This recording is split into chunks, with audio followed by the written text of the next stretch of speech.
My father didn't kill my little brother, but the sheriff did. I know that sounds impossible.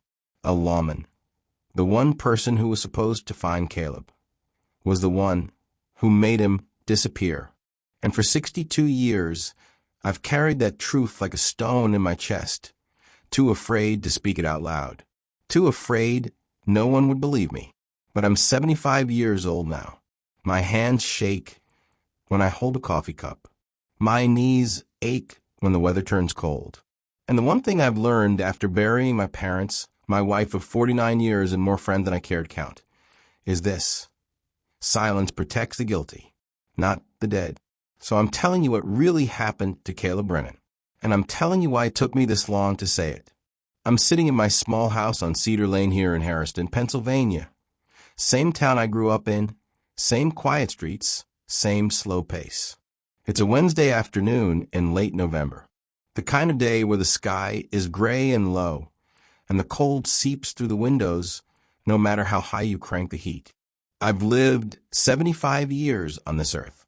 I've seen wars on television. I've watched presidents come and go. I've stood at more gravesides than any man should. But nothing, and I mean nothing, prepared me for losing Caleb. He was 12 years old when he vanished. April 17th, 1963. A spring afternoon that started normal and ended in a way that tore my family apart. Caleb was my younger brother. Quiet kid, thoughtful, the kind of boy who'd rather sit by himself and sketch birds than play rough with the other kids on Maple Ridge Road where we lived. He loved hawks most of all. Spent hours watching them circle above the woods behind our house, then drawing them in that worn notebook he carried everywhere. I was 17 then, old enough to think I knew things, old enough to feel responsible. And when my mother asked me where Caleb was that evening, when dinner got cold and the sun dropped behind the hills, I felt my stomach drop with it, because I was the last one who saw him leave, and I didn't stop him. The search lasted weeks. Police, neighbors, hunting dogs.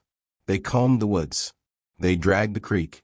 They put his face on flyers stapled to every telephone pole in town. But Caleb was gone. Just gone. No body. No answers. No closure. For decades, I thought it was random. Some stranger passing through. Some terrible accident in the woods. I thought maybe I'd never know. But I was wrong. 3 months ago, a woman named Beatrice Langford, 93 years old, living in a nursing home on Cedar Pine Drive, told me the truth before she died. And what she said didn't just answer my questions. It destroyed everything I thought I knew. Caleb didn't wander off. He wasn't taken by a stranger. He saw something he wasn't supposed to see. And the man who was supposed to protect him made sure he'd never tell anyone. That man was Sheriff Marcus Doyle. Now, before you think I've lost my mind, let me be clear. I'm not making this up. I'm not confused. I'm not some bitter old man looking for someone to blame. I have names. I have dates. I have details that were buried along with the people who wanted them to stay that way. And I'm going to tell you all of it. If you've ever lost someone and spent your whole life wondering what happened, if you've ever carried guilt that wasn't really yours to carry, then maybe you'll understand why I'm finally speaking up. Drop a comment below if you think small towns hide more secrets than people realize. And if you want to hear the rest of this story, because it gets darker from here, hit that subscribe button. Some stories age with time. Others wait. And this one waited far too long. There are days in your life that split time in half, before and after. April 17th, 1963, was mine. We lived on Maple Ridge Road back then, about 4 miles outside Harrison proper. It wasn't much, a 2-story farmhouse with peeling white paint, a sagging front porch, and a roof that leaked when it rained hard. Woods wrapped around 3 sides of the property. Cornfields stretched out on the 4th. The nearest neighbor was a 1/4 mile down a dirt road full of potholes. It was quiet out there, the kind of quiet that city people say they want but can't handle once they get it. My father, Roy Brennan, worked the day shift at Westfield Steel Mill. He left before sunrise most mornings and came home after dark, smelling like oil and metal. He was a hard man. Not cruel, but not soft either. The kind of father who believed a firm hand kept boys from going bad. My mother, Ellen, was the opposite. Warm, practical, always busy with something, canning vegetables, mending clothes, making sure we ate 3 meals a day, even when money was tight. She had this way of humming while she worked, old hymns mostly, and it made the house feel like a home. There were 3 of us boys. Me, Tom, 17 years old and too sure of myself. Caleb, 12, quiet and gentle. And Dane, the baby at 8, loud and wild and always getting into trouble. April 17th started like every other Wednesday. I got home from school around 3:30. Dropped my books on the kitchen table. Mom was at the stove boiling jars for canning, steam fogging up the windows. The whole house smelled like vinegar and dill. Dane was outside throwing rocks at a tin can he'd set up on a fence post. I could hear him through the open window, making explosion sounds every time he missed. Caleb was sitting at the table with his notebook open, pencil moving across the page in quick strokes. He'd been working on the same drawing for 2 days. A red-tailed hawk he'd seen perched in a pine tree out back. "You finished that yet?" I asked, leaning over his shoulder. He didn't look up. "Almost. The drawing was good. Better than good." The hawk looked like it might lift off the page. Caleb had a gift for that, seeing details other people missed. The curve of a beak, the way feathers layered, the sharpness in a bird's eye. "I'm going back out there," he said, closing the notebook carefully. "I want to see if he's still around." Mom glanced over from a stove.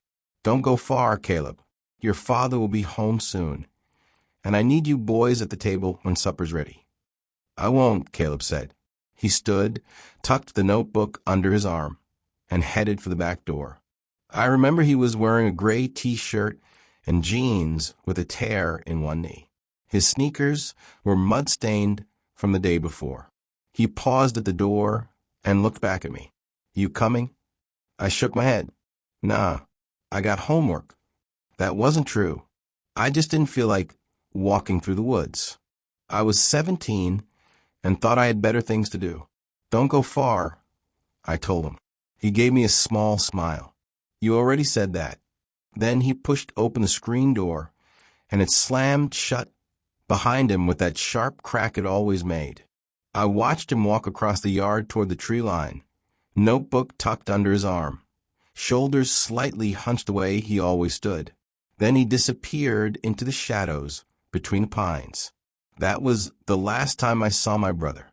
Dinner was supposed to be at 6. Mom made pork chops, boiled potatoes, and green beans from a jar she'd canned the summer before. By 5:45, the table was set. Dane was scrubbed semi-clean and sitting in his chair, swinging his legs and complaining he was hungry. Dad came home at 6:10, boots heavy on the porch steps.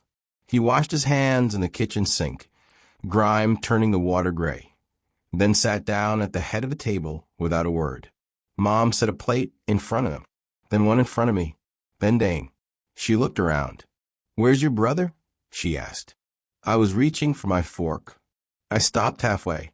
"He's still outside," I said. Mom frowned. "Still?" I told him not to go far. I stood up, walked to the back door, and looked out. The sun was sinking low, orange light cutting through the trees. Shadows stretched long across the yard. "Caleb," I shouted. Nothing. I called again, louder this time. Still nothing. Mom came up behind me, wiping her hands on her apron. "Maybe he's farther and then he should be." Dad pushed his chair back and stood. "How long's he been gone?" "Since around 4, I said. My stomach was starting to tighten. Dad grabbed the flashlight off the counter and headed for the door. "You two stay here. I'll find him." But even then I knew something was wrong, because Caleb always came when he was called. Always. Mom stood at the edge of the yard, hands cupped around her mouth, voice cracking every time she called out. Dane was crying, clinging to her apron. I was moving through the trees with a flashlight, sweeping the beam left and right, my heart pounding harder with every step. "Caleb, Caleb, answer me. The woods were thick, pine trees packed tight, low branches scratching at my arms. The ground was soft with old needles, uneven with roots. It would have been easy for a kid to trip, to hit his head, to get turned around and lost. But Caleb knew these woods. He'd been out here 100 times. Dad was deeper and moving fast, his voice louder than I'd ever heard it. Caleb, you answer me right now, boy. Nothing, just wind moving through the branches. The distant call of a crow. By 7:30, Mom made the call. Harriston Police Department picked up on the third ring. I stood in the kitchen doorway and listened to her try to explain.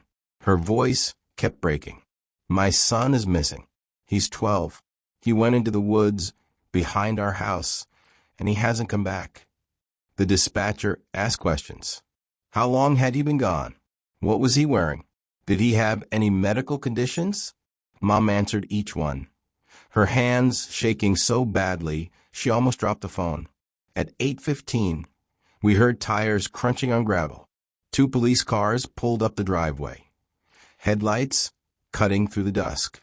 The first one out was Sheriff Marcus Doyle. I'd seen him around town before, mid-40s, broad shoulders, square jaw, the kind of man who filled a room just by walking into it. He had cold eyes, the kind that didn't give anything away. He walked up to the porch where Dad was standing and shook his hand firmly. Roy, he said, tell me what happened. Dad explained it quick. Caleb went into the woods around 4. Didn't come back for dinner. We'd been searching for over 3 hours. Doyle nodded slowly, taking it all in. Any chance he ran off? Got upset about something? No, Dad said flatly. Not Caleb. Any friends he might have gone to see?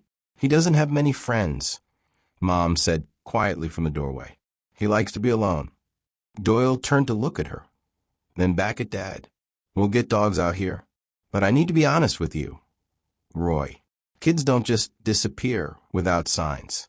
If he's been gone this long, we need to consider all possibilities. Mom let out a small, broken sound. More cars arrived. Neighbors I barely knew. Eugene Collin from 3 properties down, tall, thin, hardly ever spoke. Beatrice Langford, who ran a daycare out of her house on Church Street. A few men from the mill who worked with Dad. Someone brought hunting dogs. By 9 o'clock, there were at least 20 people moving through the woods with flashlights calling Caleb's name. The dogs pulled hard on their leashes, noses to the ground, but they didn't find a trail. I searched until my shoes were soaked through with mud, until my throat was so raw I could barely speak. I checked every clearing, every fallen tree, every spot I thought Caleb might have stopped to draw. Nothing. Sheriff Doyle coordinated the search from our yard. A radio clipped his belt, talking in low tones to his deputies. Every so often, he'd glance toward the woods, his expression unreadable. Just past midnight, he walked over to where Dad was standing by the porch, staring into the dark. We're going to keep looking, Doyle said. But Roy, you need to prepare yourself. Dad didn't respond, just kept staring. Mom was inside by then, sitting at the kitchen table with Dane asleep in her lap. Her face was pale, empty. I stood in the doorway between them, feeling like the world had tilted and I couldn't get my balance back. Caleb was gone, and no one knew where. The sun came up on April 18, 1963, and Caleb still wasn't home. None of us had slept. Mom sat at the kitchen table, staring at nothing. Dad paced back and forth across the living room, boots heavy on the old wood floor. Dane had finally cried himself out sometime around 3 in the morning and was curled up on the couch under a blanket. I stood at the back door, looking out at the woods, hoping, praying, that any second I'd see Caleb walking out of the trees with that notebook under his arm, confused about why everyone was so upset. But he didn't come. By 8 o'clock, Sheriff Doyle was back with more men. They spread out through the woods again, this time in a grid pattern, moving slowly, checking every inch of ground. I wanted to go with them, but Doyle told me to stay at the house in case Caleb came back on his own. So I waited, And waiting is worse than anything. It was just past 10 when one of the deputies came jogging up the driveway, radio in hand, talking fast. Doyle met him halfway, and I watched him through the window. The deputy pointed south toward the road. Doyle's face went tight. He walked up to the porch where Dad was standing. "We found something," Doyle said. Dad's whole body went stiff. "What?" "His notebook, the one he had with him." Mom appeared in the doorway, hope flashing across her face. "Where?" Doyle hesitated. "Old Briar Highway, about a mile south of here." The hope died instantly. "That doesn't make sense," Dad said. "He wouldn't go near that road." "Can I see it?" Mom asked, her voice thin. Doyle nodded and signaled to the deputy, who walked over carrying a brown paper evidence bag. He opened it carefully and pulled out Caleb's sketchbook. I recognized it immediately.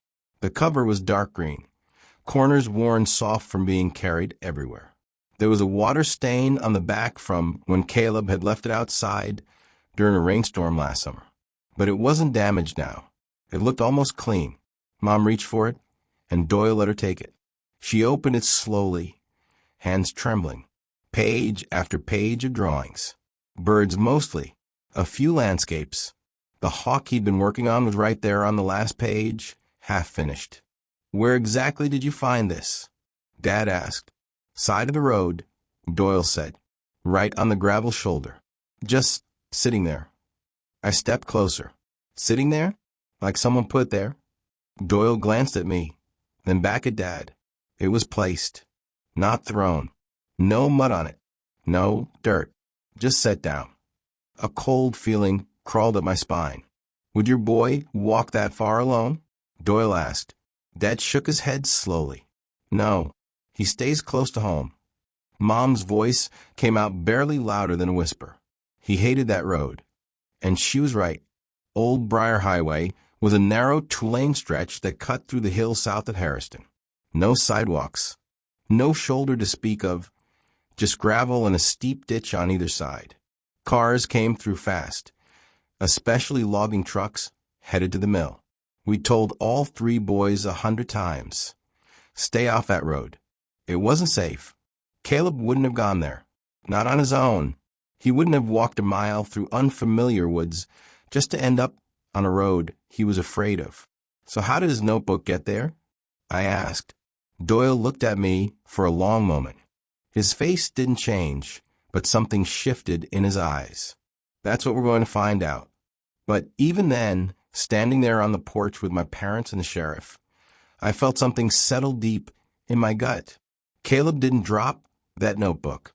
Someone else put it there. The search continued for 3 more days. They brought in more dogs. They checked the highway in both directions.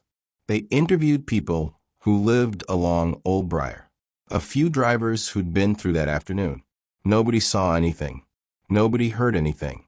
It was like Caleb had just vanished into thin air, except for that notebook, placed carefully on the side of the road, like someone wanted it to be found. I kept thinking about that detail, turning it over in my mind. If Caleb had dropped it while walking, it would have been in the ditch, or the road, or kicked into the weeds. But it wasn't. It was sitting neatly on the gravel, cover facing up, like someone had set it down on purpose. Why? To make it look like Caleb had been there? To throw off the search? To send a message? I didn't know. But I knew one thing for sure. My brother didn't walk to that road. Someone took him there, and that someone wanted us to think he'd run off on his own. Mom clung to hope for weeks. She kept Caleb's room exactly the way he left it. His bed made, his drawings pinned to the wall, his shoes by the door. Dad stopped talking much. He'd come home from the mill, eat in silence, then sit on the porch staring toward the woods until it got too dark to see. And me? I started paying attention. To the neighbors who stopped making eye contact. To the sheriff's deputies who seemed more interested in watching our house than searching for Caleb. To the way Sheriff Doyle asked the same questions over and over, like he was waiting for one of us to slip up. It didn't feel like a search anymore. It felt like an investigation. And we were the suspects. Harriston was a small town. 2 diners, Harlan's on Main Street and the Route 9 Cafe out by the highway. Miller's Hardware, a post office that closed at 4, a feed store that smelled like dust and engine oil. Everybody knew everybody, and everybody talked. By the end of that first week, the whole town was whispering. I'd walk into Miller's Hardware to pick up nails for Dad, and the conversation at the counter would stop the second I came through the door. People would glance at me, then look away fast.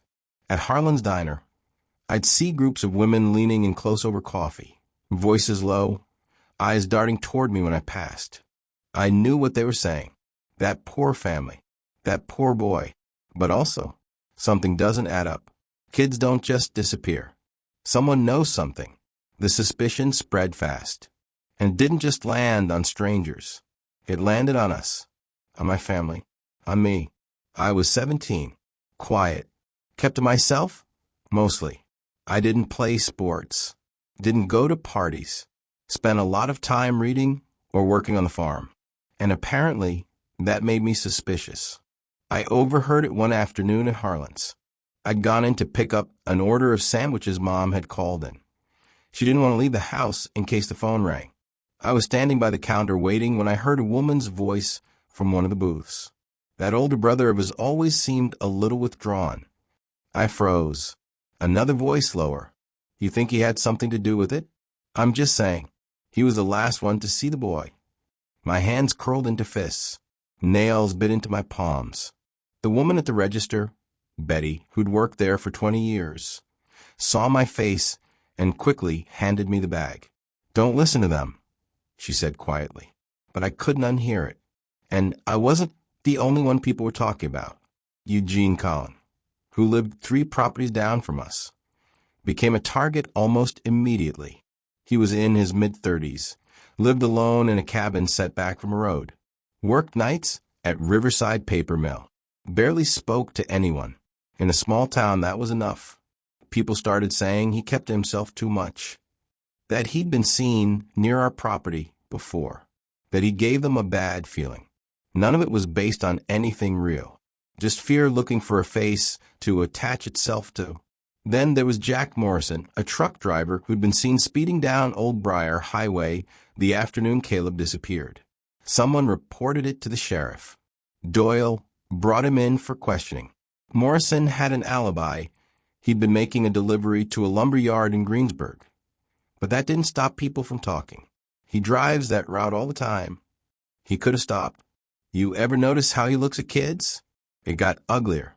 Beatrice Langford, who ran a daycare out of her home on Church Street, got dragged into it too. She'd been doing it for years, watching kids while their parents worked. But a few years back, she'd lost her temper with a boy who wouldn't sit still, grabbed his arm hard enough to leave a bruise. The parents complained. She apologized. It was handled quietly. But now people were bringing it up again. She's got a temper. What if Caleb saw something he wasn't supposed to? I never trusted her. And then, worst of all, they started whispering about Dad. Roy Brennan. Stern. Hardworking. A man who believed in discipline. Caleb had bruises sometimes. On his arms. His legs. Dad said they were from roughhousing. From climbing trees. From being a kid.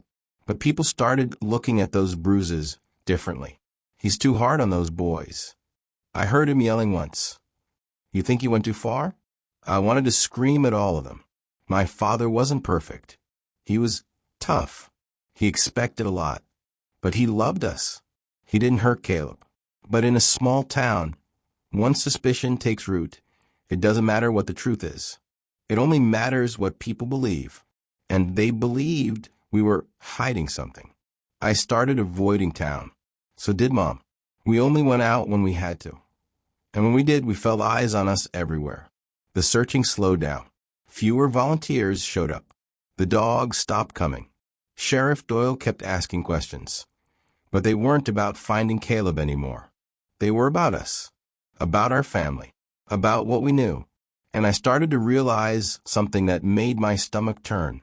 They weren't looking for my brother. They were looking for someone to blame. On the fourth night, I couldn't sleep. I'd been lying in bed for hours, staring at the ceiling, listening to the house settle and creak. Every time I closed my eyes, I saw Caleb's face. The way he'd looked back at me before walking out the door. That small smile. Around 2 in the morning, I gave up. I pulled on jeans and a sweatshirt, laced up my boots, and slipped downstairs as quietly as I could. Mom's door was closed. Dad was on the couch again. He hadn't slept in his own bed since Caleb disappeared. I could hear him breathing heavy, not quite snoring. I grabbed the flashlight off the kitchen counter and went out the back door. The air was cool, damp, the kind of night where sound carries farther than it should. I stood on the porch for a minute, listening. Crickets, a distant owl, nothing else. I walked toward the woods. I didn't have a plan. I just needed to move, to do something other than sit in that house waiting for news that never came. The beam from my flashlight cut a narrow path through the dark. I followed the trail Caleb would have taken, the same one we'd all searched a dozen times already. 50 feet in, the trees got thicker. The ground softened under layers of old pine needles. I swept the light left and right, not really expecting to find anything. But then something caught the beam, a flash of silver. I stopped, moved the light back. There, half buried under a scatter of needles and dead leaves, something small and metallic. I crouched down and brushed the debris away carefully. My breath caught. It was a belt buckle, silver, oval-shaped, with a hawk etched into the center. Mom had given it to Caleb for his birthday the year before. He'd been so proud of it, wore that belt every single day. My hands started shaking. I reached for it, but it didn't come free. It was stuck on something. I pulled harder, and a piece of fabric tore loose from the ground. Denim, dark blue, torn along one edge, stained. I held it up to the flashlight. It wasn't from a kid's jeans. It was too thick, too large, the kind of heavy denim men wore when they worked outdoors. And there was something on it, a dark smear near the torn edge. I didn't want to think about what it was. My mind raced. Caleb's belt buckle, caught on someone else's jeans. Torn fabric. Stains. This meant someone had been here. Someone big. Someone strong enough to rip denim. And Caleb had been with them. I stood up fast, fabric clutched in my hand, heart hammering so hard I thought I might pass out. I needed to tell someone. I needed to tell the sheriff. I didn't sleep the rest of that night. I sat at the kitchen table with the fabric folded carefully in front of me, waiting for the sun to come up. When Mom came downstairs just after 6, she saw my face and stopped. "What's wrong?" "I found something," I said. Dad was up a few minutes later. I showed them both, explained where I'd found it, what it meant. Mom's face went white. Dad stared at the buckle for a long time, jaw working like he was chewing on words he didn't want to say. "We need to tell Doyle," he finally said. At 7:30, we drove into town. Sheriff Doyle's office was in a small brick building on Front Street, next to the post office. His cruiser was parked out front. We walked in together, me, Dad, and Mom. The deputy at the front desk looked up, startled. "We need to see the sheriff," Dad said. "He's in a meeting." "Now," Dad said. The deputy hesitated, then got up and knocked on the office door. A moment later, Sheriff Doyle appeared, coffee cup in hand. "Roy," he said, "what's this about?" "My son found something," Dad said, nodding toward me. I stepped forward and held out the fabric and the buckle. "I found these last night, in the woods, about 50 feet from the trail." Doyle set his coffee down and took the items from me. He examined the buckle first, turning it over in his thick fingers. Then the fabric. His face didn't change. "Where exactly?" he asked.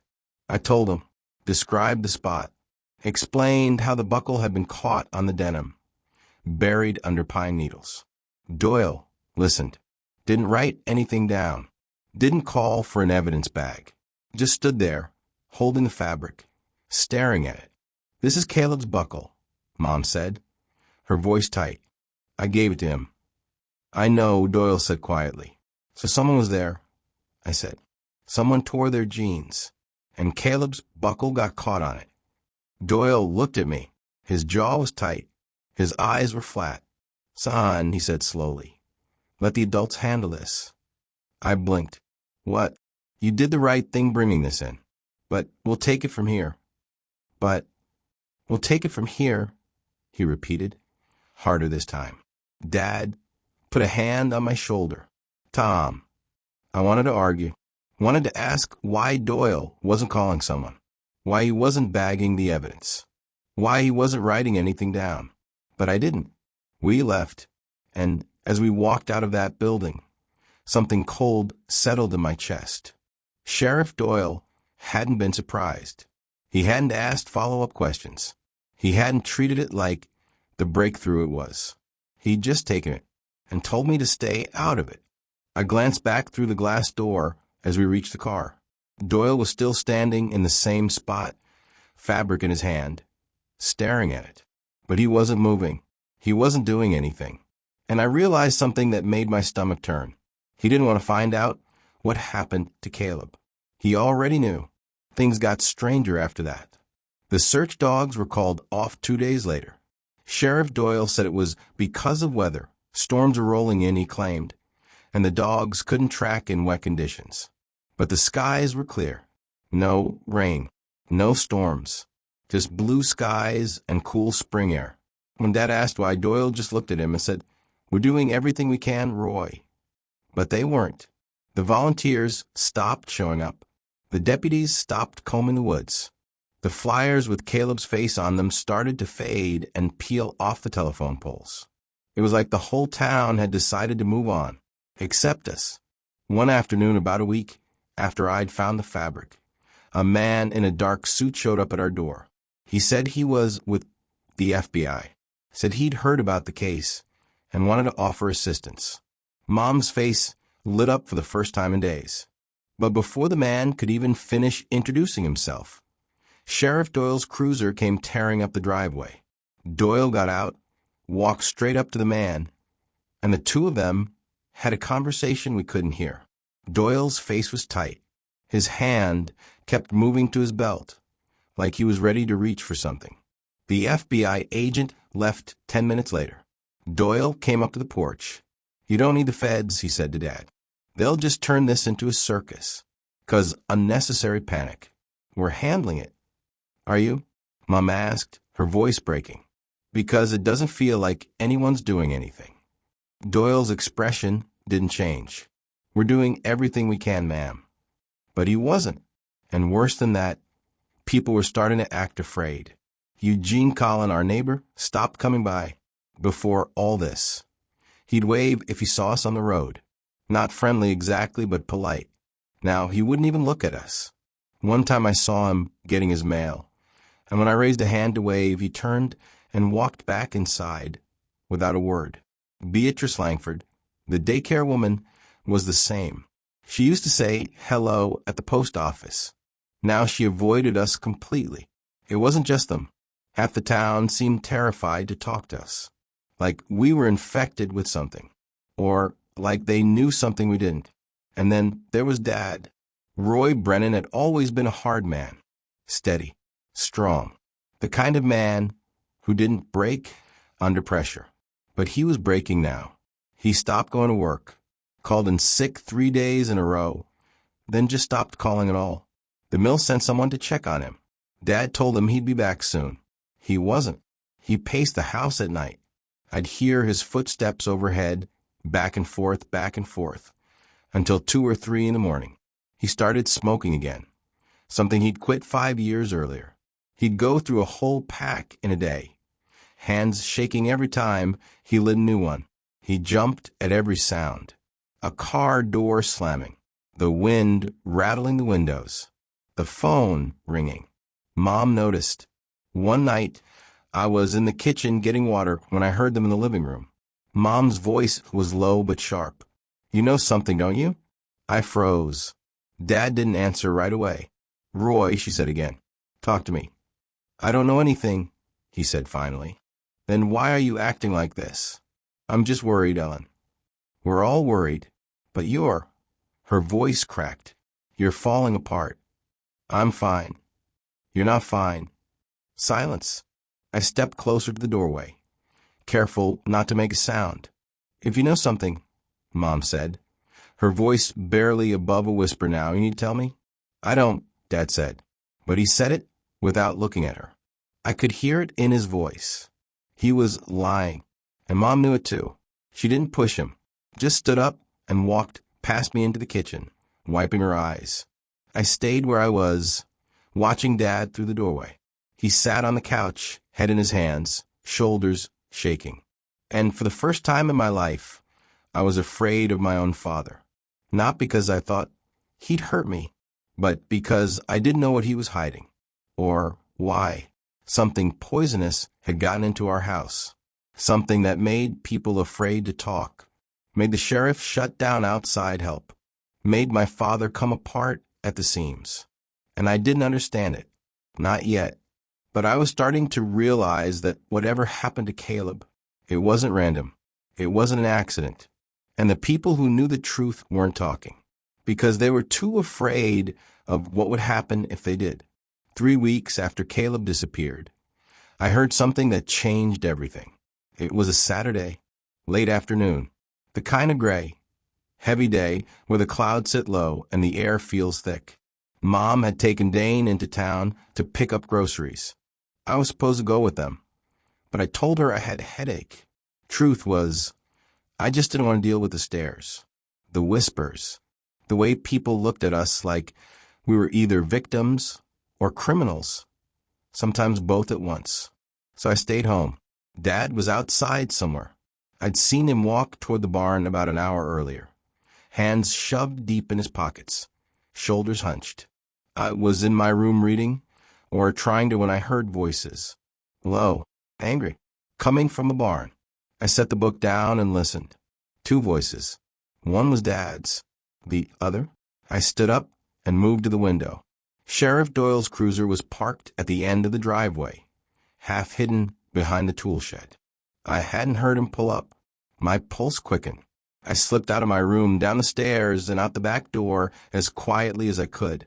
The voices were clearer now, sharper, coming from inside the barn. I crossed the yard slowly, stepping carefully to avoid the patches of gravel that would crunch under my boots. The barn door was cracked open about a foot. I got close enough to hear. I told you already, Dad was saying. His voice was strained, tight. If anyone finds out, we're done. My family's done. I pressed myself against the outside wall, heart hammering. Sheriff Doyle's voice came next. Calm, cold. We handled it, Roy. You need to forget the whole thing. Silence. Then Dad again, quieter this time, almost breaking. He was just a kid, Doyle. My breath caught. Accidents happen, the sheriff said flatly. And nobody's going to dig any deeper unless you force them to. I felt like the ground had dropped out from under me. Accidents happen. We handled it. Forget the whole thing. They were talking about Caleb. They had to be. I can't just forget, Dad started. Yes, you can. Doyle cut him off. You will. For your family. For Ellen. For those other 2 boys. You keep your mouth shut, and this stays buried. And if I don't? The silence that followed was the kind that makes your skin crawl. Then you lose everything, Doyle said quietly. Your job, your home, your freedom. You understand me, Roy? Another silence. Then Dad's voice, barely a whisper. Yeah, I understand. I needed to get closer. Needed to see their faces. Needed to know what the hell they were talking about. I shifted my weight, moving toward the crack in the door, and stepped directly on a loose plank. It cracked like a gunshot. Who was there? Dad's voice exploded from inside the barn. I didn't think. Just ran. Footsteps pounded behind me. Heavy boots on dirt. Tom. Dad yelled. I didn't stop. I tore across the yard, past the tool shed, into the cover of the trees. My lungs burned. My legs felt like they were going to give out. I didn't stop running until I was deep enough into the woods that I couldn't hear him anymore.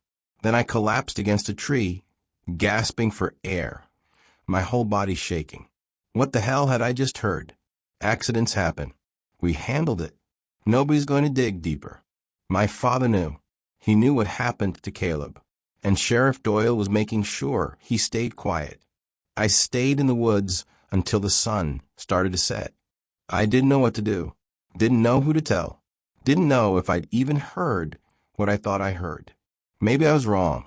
Maybe they were talking about something else. But the way Dad's voice had cracked when he said he was just a kid, that wasn't about a boundary dispute or a work problem or anything else. That was about Caleb. When I finally came back to the house, it was almost dark. The cruiser was gone. The barn door was closed. Dad was sitting on the front porch, smoking a cigarette, staring out at nothing. I walked up the steps slowly. He didn't look at me. "Where'd you go?" he asked. "Just needed air." He took a long drag, exhaled smoke into the cooling evening. "You hear anything earlier?" he asked. His voice was flat. "Careful." I swallowed. "Like what?" He finally turned to look at me. His eyes were red, tired, scared. "Nothing," he said. "Forget I asked." He stood up, flicked the cigarette into the dirt, and went inside. I stayed on the porch, staring at the barn. Something had happened in there. Something bad enough that the sheriff had to come out here and threaten my father into silence. And whatever it was, it had something to do with my little brother. That night, I couldn't sleep again. I lay in bed, replaying the conversation over and over in my head. Accidents happen. Had there been an accident? Had Caleb gotten hurt somehow, and they covered up? But why? Why would Dad cover up an accident involving his own son? Unless he was involved. The thought made me sick, but I couldn't shake it. Maybe something had happened between them. Maybe Dad had lost his temper. Maybe Caleb had gotten hurt worse than anyone intended. And maybe Sheriff Doyle had helped him hide it, to protect him, to protect our family.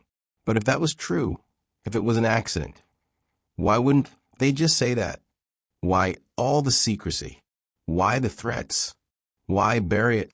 Nothing made sense, except for one thing. My father knew what happened to Caleb, and he was terrified of anyone finding out.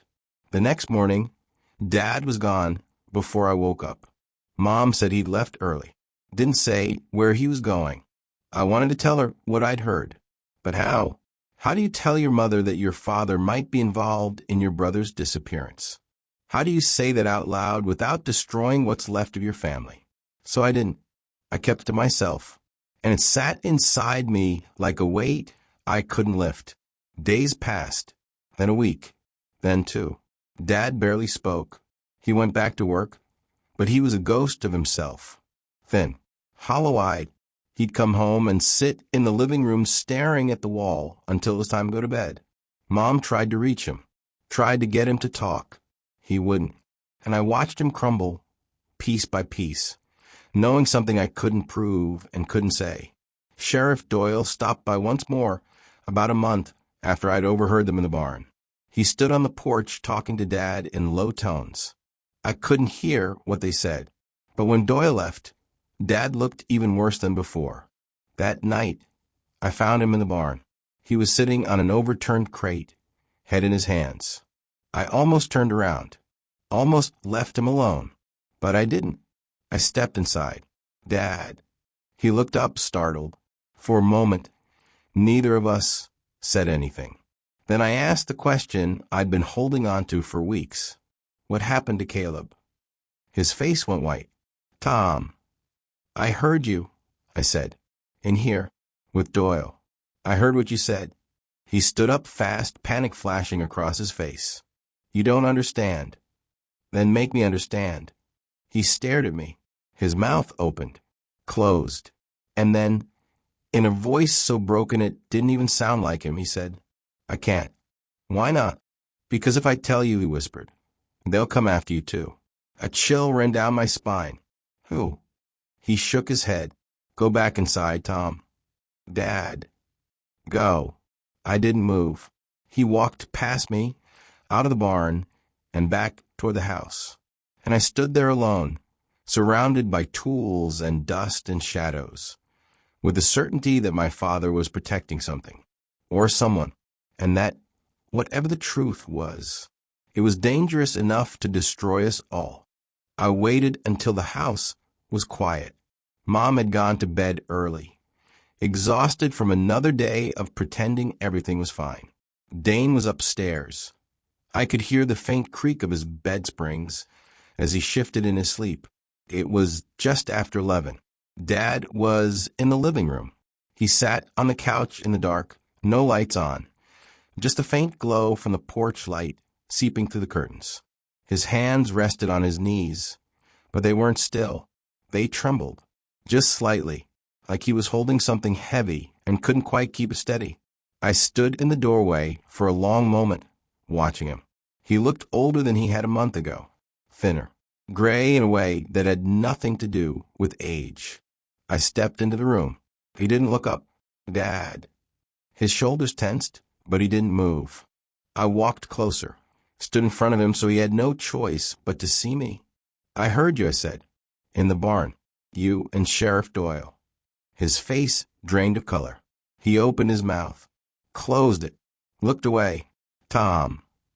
You said Caleb was just a kid, I continued, my voice steady even though my hand was shaking. You said if anyone finds out, we're done. You said Doyle handled it. He stood up fast, too fast, like he was going to run. But he didn't. He just stood there, breathing hard, staring at the floor. You don't understand, he said finally. His voice cracked on the last word. Then explain it to me. Silence. Long, suffocating. I could hear the clock ticking on the wall, the hum of the refrigerator in the kitchen, my own heartbeat pounding in my ears. Dad, I said again, quieter this time. Please. He sank back down onto the couch, elbows on his knees, face in his hands. And then, so quietly I almost didn't hear him, he said, there was an argument. I went still, between Caleb and someone else. My throat tightened. Who? He shook his head. Who, Dad? I can't say. Why not? He looked up at me then, and his eyes were wet. Because people in this town protect their own, he whispered. And if I say the wrong name, we lose everything. You, your mother, Dane, everything. I felt cold all over. Someone hurt him, I said. It wasn't a question. Dad didn't answer, but he didn't have to. The silence said it all. And Doyle knows, I said. Dad's jaw clenched. He nodded once, barely. Is he covering for them? Another nod. I took a step back, trying to process it, trying to make sense of what I was hearing. Someone in this town, someone Doyle knew, someone he was protecting, had done something to Caleb, and my father knew who it was, but he wouldn't say, because he was afraid. Did you see it happen? I asked. No. Then how do you know? He stood again, pacing now, hands running through his hair. I know because Doyle told me. He came to me the day after Caleb disappeared and said there'd been an accident, that it wasn't anyone's fault, that if I wanted to keep my family safe, I needed to let it go. An accident? My voice rose. Caleb didn't just trip and fall, Dad. Someone took him. Someone. I know, Dad shouted. The word echoed in the small room. He stood there, chest heaving, fists clenched at his sides. Then quieter. I know. Then why aren't you doing anything? I demanded. Why aren't you telling someone? Why aren't you? Because they'll kill us, Tom. The words hung in the air like smoke. I stared at him. Doyle made it very clear, Dad said, his voice hollow now. If I talk, if I go to the state police, if I try to involve anyone outside this town, he'll make sure I go down for it. He'll plant evidence. He'll twist the story. He'll make it look like I did it. That's insane. Is it? Dad's eyes locked onto mine. You think anyone's going to believe me over the sheriff? You think they'll take my word when half the town already thinks I hurt my own son? I didn't have an answer. Because he was right. In a town this small, the sheriff's word was law. And if Doyle wanted to destroy us, he could. So what? I said, my voice shaking now. We just do nothing? We just let whoever did this get away with it. Dad's face crumpled. I don't know what else to do, he whispered.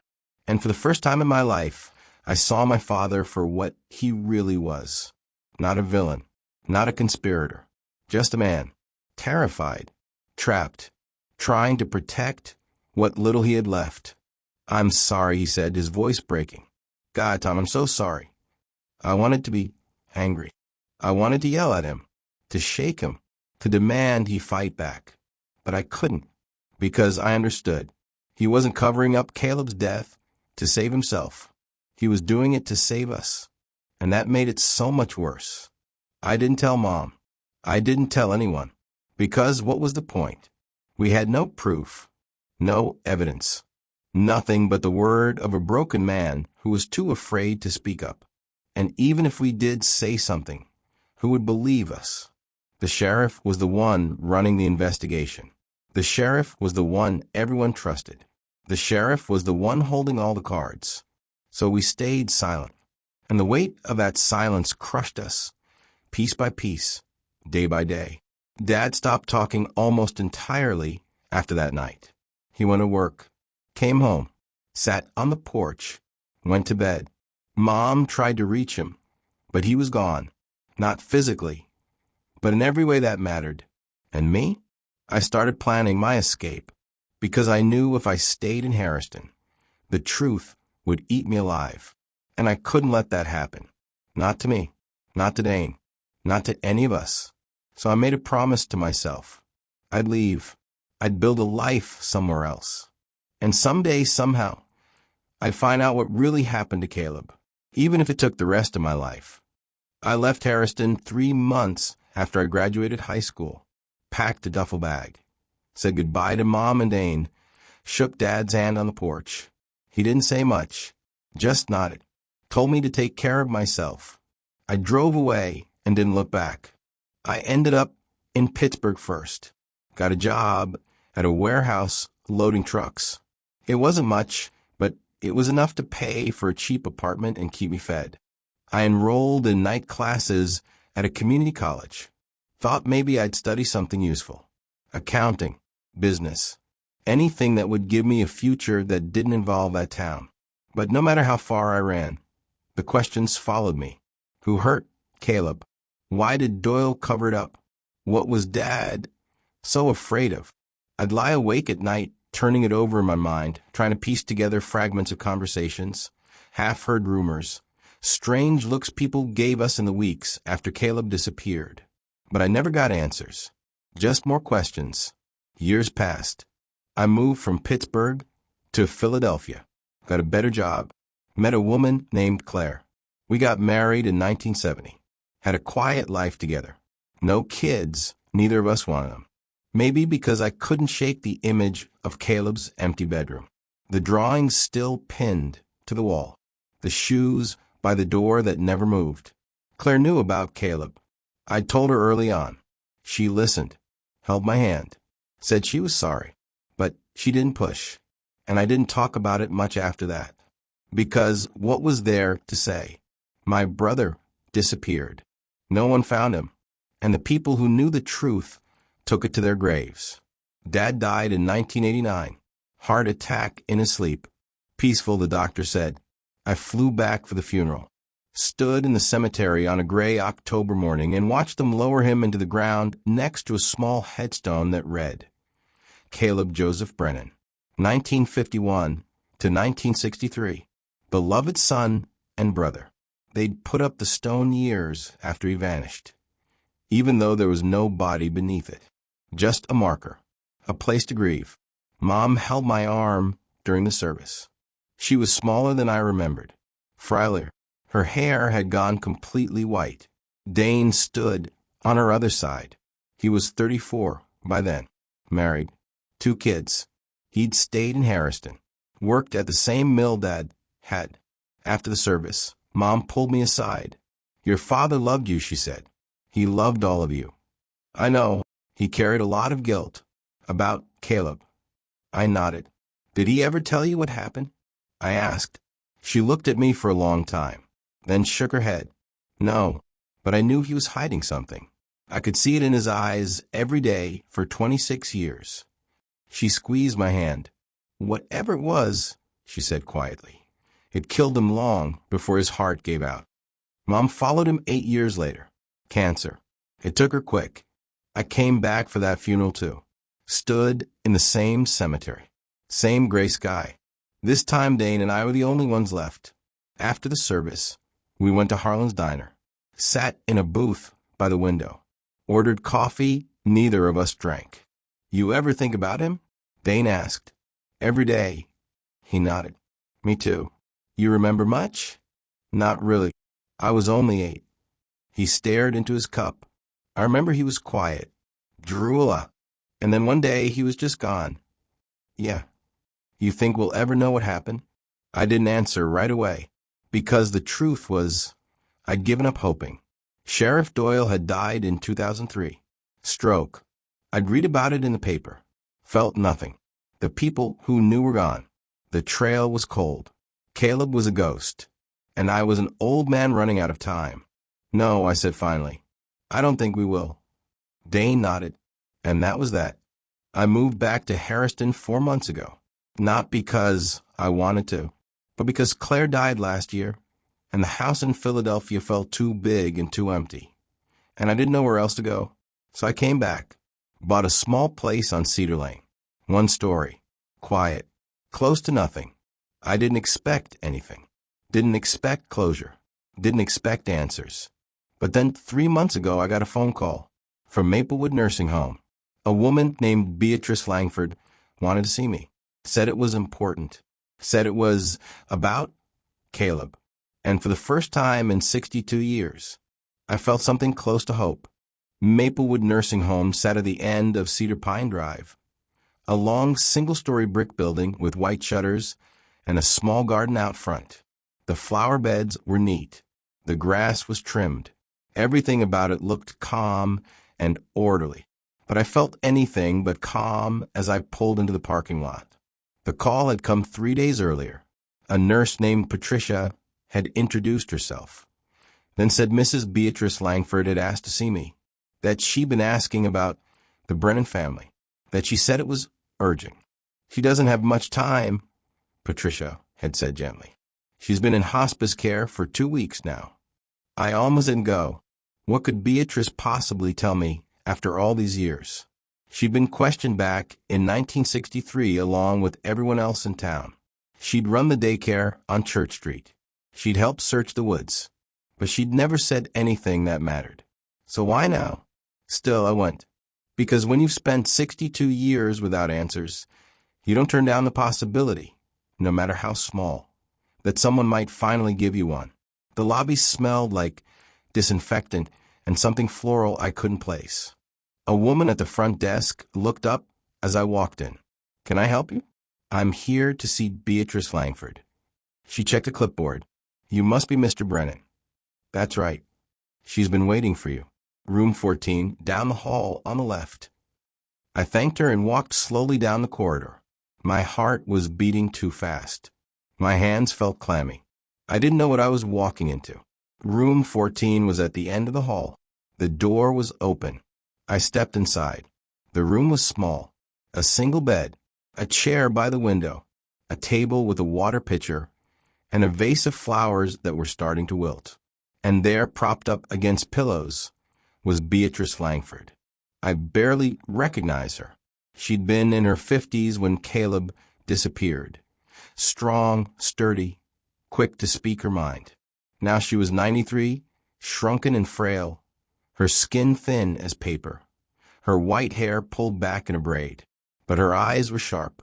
The moment I stepped into the room, those eyes locked onto mine. And she knew. You're Caleb's brother, she said. Her voice was soft but steady. I stopped just inside the door. Yes. She lifted one trembling hand and gestured toward the chair beside the bed. Sit. I did. For a moment, neither of us spoke. She studied my face like she was looking for something, some trace of the boy I'd been, or maybe some trace of Caleb. You look like him, she said finally. Around the eyes. My throat tightened. Thank you. She nodded slowly, then reached out and took my hand. Her fingers were cold, bony, but her grip was surprisingly firm. You deserve to know the truth, she said, her voice shaking now. Before I go, I felt my pulse spike. What truth? She took a breath, let it out slowly. Caleb didn't go into the woods that day. I stared at her. What? He didn't go into the woods, she repeated. He came to my house. The room seemed to tilt. Your house? She nodded. It was late afternoon, maybe 4:30. I was in the kitchen making supper when I heard someone knocking on the back door. Quiet, like they didn't want anyone else to hear. I leaned forward. And it was Caleb? Yes. Her eyes grew distant, like she was seeing it again. He was crying. Not loud, just quiet. The way kids cry when they're scared and try not to show it. Why? I asked. Why was he crying? Because he saw something, she said. Something he wasn't supposed to see. My heart hammered in my chest. What did he see? She looked at me for a long moment. Then, in a voice barely above a whisper, she said, He saw your father kill a man. The words didn't register at first. They hung in the air between us, impossible and heavy. No, I said, that's not.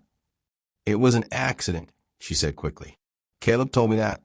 He said your father didn't mean to, that there was a fight, that someone pushed and someone shoved, and then... She stopped, swallowed. Then the man fell, she finished, and didn't get up. I couldn't breathe. Who? I managed. Who was it? Beatrice closed her eyes. Derek Doyle. The name hit me like a fist. The sheriff's nephew? She nodded. I sat back in the chair, mind racing. Derek Doyle. I remembered him vaguely. Older kid. Mean. The kind of teenager who liked hurting things smaller than him. He'd been 19 or 20 back then. Worked odd jobs around town. Got in trouble sometimes, but never anything serious. Because his uncle was the sheriff. Why were they fighting? I asked. I don't know all the details, Beatrice said. Caleb didn't either. But he said it was behind the sheriff's workshop on Church Street. He'd been walking back from a creek and heard shouting. He hid and watched. And he saw Derek die? Yes. And then what? Beatrice's hand tightened around mine. He ran, she said. Came straight to my house. He was shaking so hard he could barely talk. He said he didn't know what to do, that he was scared, that he thought your father was going to get in trouble. What did you tell him? Her face crumpled. I told him to go home, she whispered. I told him everything would be okay, that adults would handle it. Tears slid down her weathered cheeks. I sent him away, she said, her voice breaking. And I never saw him again. I felt something cold settle in my chest. Beatrice, I said carefully, if Caleb told you all this, why didn't he go to the police? She looked at me with so much pain in her eyes, I almost had to look away. Because I did, she said. I went still. I did go to the police, she continued. That same night, after Caleb left, I got scared. I thought maybe I should tell someone. So I went to the station, and I told Sheriff Doyle exactly what Caleb had told me. Oh, God. And what did he say? Her voice dropped to barely a whisper. He thanked me, said he'd look into it, and then he asked me where Caleb was. My stomach turned. And you told him? She nodded, fresh tears streaming down her face. I told him Caleb had gone home. The room felt like it was closing in. That was the last time anyone saw him, I said. Yes. I stood up, pacing to the window, trying to process it. Caleb had witnessed an accidental death. He'd told Beatrice. Beatrice had told the sheriff. And the sheriff. He killed him, I said, turning back to her. Doyle killed Caleb to keep him quiet. Beatrice's face was a mask of anguish. I didn't know, she sobbed. I swear I didn't know what he would do. I thought I was helping. I thought. It's not your fault, I said, even though part of me wanted to scream. But it wasn't her fault. She'd been manipulated just like the rest of us. just like my father. Why didn't you say anything later? I asked. After Caleb disappeared? Why didn't you tell anyone what you knew? She looked at me with hollow eyes. Because 2 days after Caleb vanished, Sheriff Doyle came to my house, and he told me if I ever repeated what Caleb had said, if I ever mentioned Derek's name, he'd make sure I lost my daycare license, that he'd spread rumors, that I'd never work in this town again. She wiped her eyes with a shaking hand. I was a coward, she whispered. I stayed quiet, and that boy died because of me. No, I said firmly. He died because of Doyle. But even as I said it, I felt the full weight of what she told me crashing down. My father had killed Derek Doyle by accident, and Sheriff Doyle had used that to control him, to bury the truth, and to silence the one witness who could have exposed it all, my little brother. I sat back down in the chair beside Beatrice's bed, trying to steady my breathing. Tell me everything, I said, from the beginning. I need to know exactly what happened. She nodded slowly, gathering her strength. Caleb told me he'd been near the creek that afternoon, she began, sketching birds like he always did. On his way back, he cut through the alley behind Church Street, the one that runs between the old hardware store and the sheriff's workshop. I knew the spot. Narrow, overgrown, not a place kids usually went. He heard shouting. Beatrice continued. Angry voices. So he stopped and hid behind a stack of old pallets. And he saw my father and Derek Doyle? Yes, they were behind the workshop. Derek was yelling. Caleb said he looked wild, out of control. He was pushing your father, shoving him. What were they fighting about? A boundary dispute, I think. Something about land. Derek's family owned a piece of property that bordered yours. There'd been trouble about it for months, where the fence line should be, who owned the access road. Your father had filed a complaint with the county. I vaguely remembered that. Dad had been angry about it. Said the Doyles were trying to take what wasn't theirs. So Derek came after him? I asked. Beatrice nodded. He was drunk, Caleb said. Stumbling, but aggressive. He kept shoving your father, calling him names, saying he was going to teach him a lesson. And Dad fought back? He tried not to, Beatrice said. Caleb said your father kept trying to walk away, kept saying he didn't want trouble. But Derek wouldn't let him leave. He grabbed your father by the shirt, shoved him hard into the side of the workshop. She paused, swallowing, and then your father shoved back. I closed my eyes. Derek stumbled backward, she continued, lost his balance, and fell. Fell how? There was a metal tool bench behind him, the kind with sharp corners. He hit his head on the edge of it. My stomach twisted.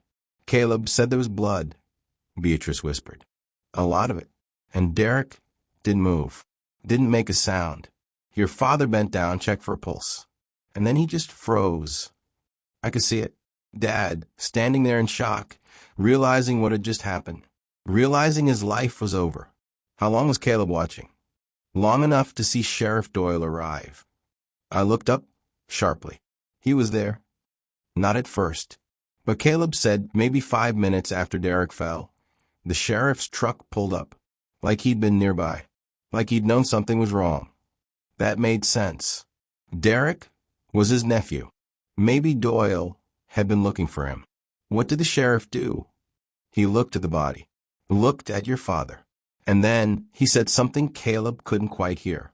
But whatever it was, your father just nodded, like he'd agreed to something. And then the sheriff told your father to go home, that he'd handle it, and your father left. Just like that. Just like that. I leaned back, trying to piece it together. Doyle had found his nephew dead, my father standing over him, and instead of calling it in, instead of following procedure, he'd buried it. Where's the body? I asked. Beatrice shook her head. I don't know. Caleb didn't see. He ran before they moved it. And he came straight to you. Yes. He was terrified. He didn't know what to do. He kept saying, My dad's going to get in trouble. They're going to arrest him. And you told the sheriff. She nodded miserably. I thought I was doing the right thing. I thought Doyle would, I don't know. I thought he'd protect your father. Explain it was an accident. But instead, her voice broke. Instead, he killed Caleb. The words hung between us like a death sentence. He couldn't risk it, I said quietly. Couldn't risk Caleb talking. Couldn't risk anyone finding out Derek was dead. So he made my brother disappear. And he used the accident to control your father, Beatrice added. Told him if he ever said anything, he'd make sure Roy went to prison for murder. That explained everything. Dad's fear, his silence, the way he'd crumbled under the weight of it. He hadn't been protecting a killer. He'd been protecting himself. And in doing so, he'd lost Caleb anyway. The notebook, I said suddenly, on Old Briar Highway. Doyle planted it there, didn't he? Beatrice nodded, to make it look like Caleb had run away, like he'd gone off on his own. And no one questioned it. No one dared. I stood up, rage and grief warring inside me. Sheriff Marcus Doyle, the man who was supposed to protect this town, the man people trusted. He'd murdered a 12-year-old boy to cover up his nephew's death, and he'd gotten away with it. Where did he bury Caleb? I asked, my voice raw. Beatrice's face fell. I don't know, she whispered. I swear I don't know. I believed her, and it didn't matter anyway. Doyle was dead. Derek was dead. My father was dead. The only people who knew the truth were gone, except for one, me. And now I had a choice. Let it stay buried, or finally bring it into the light. I left Maplewood Nursing Home feeling like my chest was caving in. The drive back to my house on Cedar Lane was a blur. I don't remember turning corners. Don't remember stopping at lights. I just drove, hands gripping the wheel, Beatrice's words echoing in my head over and over. He saw your father kill a man. The sheriff caught him. I never saw him again. When I pulled into my driveway, I sat there for a long time, engine off, staring at nothing. My father wasn't a monster.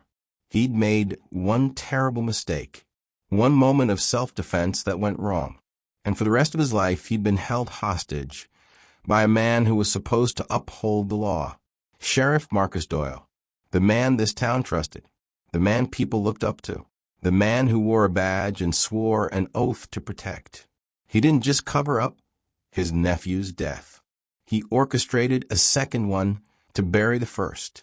A 12-year-old boy, my brother, and he'd gotten away with it. I thought about all the years Dad had spent pacing at night, chain smoking on the porch, jumping at every sound. I thought he was guilty, thought he was hiding something dark and unforgivable. But he wasn't hiding guilt. He was hiding terror. Because Doyle had made it clear, one wrong word, and Dad would lose everything. His freedom, his family, his life. So he stayed silent, and the silence ate him alive. I understood now why he couldn't look Mom in the eye, why he couldn't answer my questions, why he fell apart piece by piece until there was nothing left. He'd been trapped, and Caleb had paid the price. I went inside and sat at the kitchen table. The house was quiet, too quiet. I thought about Derek Doyle's body. Where was it? Buried somewhere on the sheriff's old property, probably. Maybe under a shed. Maybe in the woods behind his workshop on Church Street. No one had ever reported him missing. No one had ever asked questions. Because the sheriff said he'd left town. Said he'd gone out west to find work. And people believed him. Why wouldn't they? He was the law. And Caleb? His body was out there somewhere too. Maybe in those same woods. Maybe miles away. Maybe somewhere no one would ever think to look. I'd never get to bury him. Never get to stand over his grave and say goodbye. He was just gone. And I had to live with that. I thought about my father's last years. The way he'd shrunk into himself. Stopped talking. Stopped living. He'd carried the guilt every single day. The weight of knowing what happened. The weight of knowing he couldn't save Caleb. The weight of knowing that if he spoke up, Doyle would destroy what was left of his family. So he chose silence. And it killed him. Maybe not all at once, but slowly, quietly, until his heart finally gave out and he could stop carrying it. I understood now, and I hated that I did, because understanding didn't make it hurt less. It just made it more complicated. I sat there for hours as the sun went down, and I thought about evil, real evil, not the kind you see in movies, not the kind with horns and fangs and obvious malice, the kind that wears a badge, the kind that shakes your hand and calls you by name, the kind that hides behind authority and power and the trust people place in institutions. There are evils in this world that don't need horns or fangs. Sometimes all they need is a badge. Sheriff Marcus Doyle had been that kind of evil, and he'd walked free his entire life, died in his sleep, peaceful, surrounded by people who thought he was a good man. No trial, no punishment, no reckoning. Just a quiet death and a funeral where people said kind things about him. And my brother stayed buried in the ground somewhere, forgotten by everyone except the people who loved him. That's the part that hurts the most. Not that Doyle got away with it, but that Caleb never got justice, never got a funeral, never got a headstone with his real resting place beneath it. He was erased, and the man who erased him was honored. I thought about going to the police, telling them everything Beatrice had told me. But what would that accomplish? Doyle was dead. Derek was dead. Dad was dead. There was no evidence, no body, no proof, just the word of a dying woman and an old man with a 62-year-old grudge. They'd listen politely, maybe even open a file, but nothing would come of it, because the people who could have been held accountable were already gone. And the truth, no matter how devastating, doesn't bring back the dead. It just sits there, heavy, unresolved, a weight you carry until you can't anymore. I stood up and walked to the window. The woods behind my house stretched out dark and still. Somewhere out there, maybe my brother was resting, or maybe he wasn't. Maybe I'd never know. And I had to make peace with that, not because I wanted to, but because I didn't have a choice. The only thing I could do now, the only thing left, was make sure his story didn't die with me. Make sure people knew what happened. Make sure Sheriff Marcus Doyle's name was tied to the truth, even if it was too late for justice. Because silence is how monsters survive. And I wasn't going to let him have that. Not anymore. I'm 75 years old. My hands shake when I hold a pen. My knees ache when the weather turns cold. I've lived long enough to bury everyone I ever loved. But I'm writing this down anyway, because some stories need to be told. Not because they have happy endings. Not because the bad guys get caught. Not because justice is served or wrongs are made right. But because silence is how monsters survive. And telling the truth, even decades too late, is how you take their power back. My little brother, Caleb Brennan, disappeared on April 17th, 1963. He was 12 years old. For 62 years, I thought it was a random tragedy, a stranger passing through, a terrible accident in the woods. But it wasn't. Caleb witnessed something he wasn't supposed to see, an accidental death.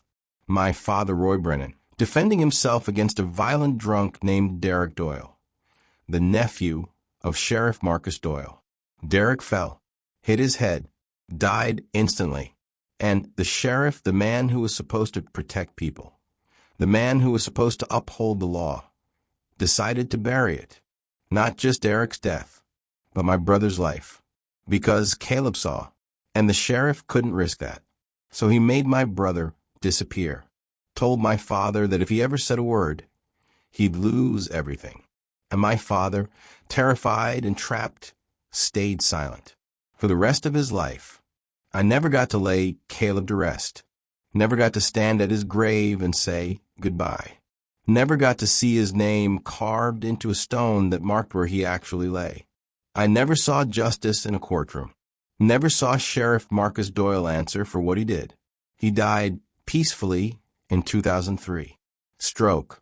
People at his funeral called him a good man, a dedicated public servant.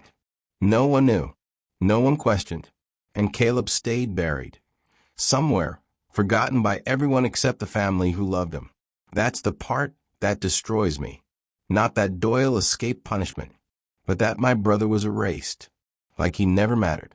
Like his life was worth less than a secret. I'm telling this story now because I don't have much time left, and because I'm tired of carrying it alone. For 62 years, I've lived with the weight of not knowing. And then, for the last 3 months, I've lived with the weight of knowing. And I'm not sure which is worse. But I do know this. Caleb deserved better. He deserved a life. He deserved to grow up, to finish his drawings, to see those hawks he loved so much. He deserved justice. And he didn't get it. But maybe, just maybe, telling his story is the closest I can come to giving him something. Not peace, not resolution, but acknowledgement that he existed, that he mattered, that what happened to him was wrong. If you've ever loved someone you couldn't save, if you've ever carried guilt that wasn't really yours to carry, if you've ever lost someone and spent your whole life wondering what happened, then maybe you'll understand why I'm sharing this now. Not because I want sympathy, not because I want attention, but because silence protects the guilty. And I'm done protecting anyone. Sheriff Marcus Doyle was a murderer. He killed a 12-year-old boy to cover up his nephew's death. He blackmailed my father into a lifetime of silence. He weaponized his authority, his badge, the trust people placed in him, and he got away with it. But not anymore, because I'm saying his name. I'm telling the truth. And even though he's dead and buried and beyond the reach of any courtroom, his legacy won't be the one he wanted. It'll be this, the truth. Ugly, painful, unresolved, but real. My little brother disappeared. And what I discovered next wasn't unbelievable because it was impossible. It was unbelievable because it was allowed to happen. Because every adult who could have protected him failed him. The sheriff who was supposed to find him, the town that was supposed to care, the system that was supposed to work. And me, I failed him too. I was 17. I didn't know what I know now. I didn't see the signs, didn't push hard enough, didn't fight loud enough. I let him walk out that door, and I've lived with that every day since. I'm standing at my window now, looking out at the woods behind my house. The same woods Caleb loved. The same woods I searched 62 years ago, calling his name until my voice gave out. They're quiet now, still, and somewhere out there maybe he's resting. I hope he is. I hope wherever he is, he's at peace. I hope he knows I never stopped looking, never stopped loving him, never stopped carrying him with me. I close my eyes, and I whisper the words I should have said a lifetime ago. I'm sorry, Caleb. I'm so sorry.